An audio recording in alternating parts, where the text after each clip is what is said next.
Let's talk about why you wake up in the middle of the night, kind of panicked and overwhelmed after you binge eat. Let's get into it.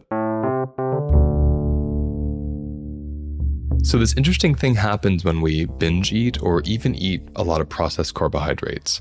And what happens is our blood glucose levels rise. This is because processed carbohydrates and added sugars will contribute to higher glucose levels. Whenever we have a spike in glucose, we're going to have a spike in insulin. This insulin response is a normal and healthy response when the blood's glucose levels are rising rapidly. It's a survival response because too much glucose can kill you. So what ends up happening is your insulin is secreted from your pancreas, which rapidly starts to decrease the glucose in your bloodstream. And it's so good at doing this that then you go into low blood sugar. And whenever you go into low blood sugar, guess what has to be secreted to raise your levels back up? Adrenaline. Yes, the stress hormone adrenaline.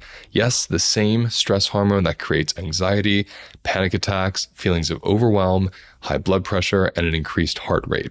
So think about it. This entire sequence of your blood sugar rising, and then your insulin levels tanking your blood sugar, and then adrenaline making your blood sugar rise again, is happening while you're laying there in bed trying to peacefully sleep.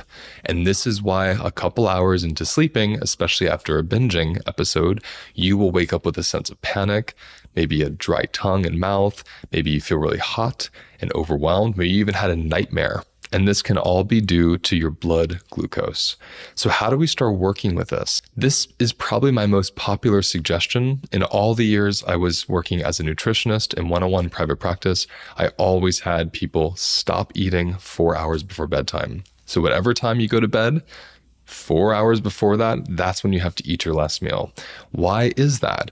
By the time you go to sleep, your body's not digesting the food still. So you're going to be in a much more glucose stable zone, if you will. And this is going to prevent that adrenaline from suddenly being created. Now, this is where I'm going to contradict myself. If you have what's called reactive hypoglycemia, you have a condition where your body has a huge insulin response to blood glucose rising, and you tank your levels really, really fast, even if you don't eat super sugary foods. Now, some people will have an actual experience of hypoglycemia in the middle of the night because their blood glucose is naturally dipping, and then their adrenaline boosts it. And then that boost in glucose that's, let's say, caused by the adrenaline is now having a reactive hypoglycemic response. So you make more insulin and then your glucose levels tank again. And really low glucose can make you wake up feeling kind of out of it, confused, not quite in your body. So there's something I'm going to suggest kind of for both parties here. Go to bed and have some kind of complex carbohydrate or whole food carb with a fat or protein. I'm going to explain what I mean by that. So one example of a whole food carbohydrate would be fruit. Fruit is an excellent choice here, particularly blueberries, pears, and apples. And how I suggest doing this is having berries with some nuts, having apples or a pear with some almond or nut butter of your choice. Make sure the nut butter is fresh and make sure it is unsweetened and there's no oil added to it. It should just be the nuts or seeds themselves if you're allergic to nuts and salt, and that's it. Have 1 or 2 spoonfuls of this nut butter with an apple or a pear about an hour before bed.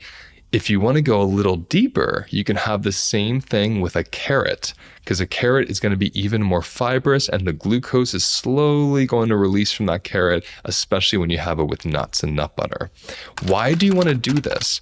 When you're having some kind of whole food starch or carbohydrate like fruit or a root vegetable like a carrot, and you're mixing that with a fat and protein like a nut, you are slowly releasing little drops of glucose into your system while you sleep, which keeps your blood glucose stable because you're not spiking it and then having an insulin response which tanks it and then adrenalizes you and stresses you out to balance it. And you're not going to bed with kind of low blood sugar and then in the middle of the night, the adrenaline turns on and the insulin tanks it again and you wake up kind of disoriented. This should prevent any of that from happening. If you have any issue with fruit, any issue with nuts, you can simply have a baked potato with a fat of your choice. So a baked potato with grass-fed butter or vegan butter. My favorite vegan butter brand is Miyoko's because the closest thing to a whole food is just cashews and coconut oil. If you have an issue with cashews, you can just have coconut oil or olive oil over your baked potato. This is a great way to get a complex whole carbohydrate that will slowly turn into glucose, especially with the fat bound to it of olive oil or butter or vegan butter. So try this out, see how it feels, notice how you sleep, and let me know in the comments. Thank you for watching today's episode. Please like and subscribe if you found it useful, and let me know in the comments what you want me to cover next.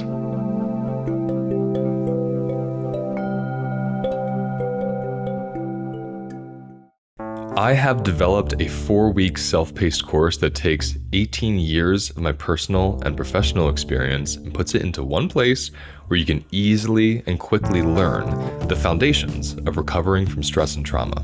How does the food you eat affect your stress levels? How do the relationships in your life create stress or peace? How does the relationship you have with your body allow you to feel happier and more settled? I will cover all this and so much more in this 4-week self-paced course.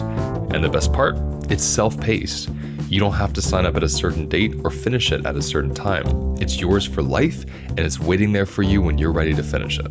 Throughout this course, I'll be teaching you philosophies and practices that combine my 3 favorite modalities: somatic experiencing, embodied parts work, and nutrition. For more information on this course, click on the link in my episode details. Getting there was just, I could tell something special was about to happen. There's just something about in-person retreats that just doesn't compare to online space. Minla is outstandingly beautiful. Why not be there with Luis and his team?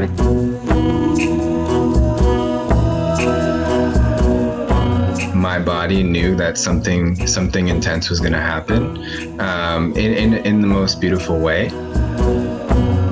It was all about getting what each and every one of us needed and what the community needed. My biggest takeaway is that I got introduced to myself. We're just a bunch of misfits trying to find community with one another, and that's where my heart just blasted open because I felt like seen, and yeah, it was beautiful. I loved it.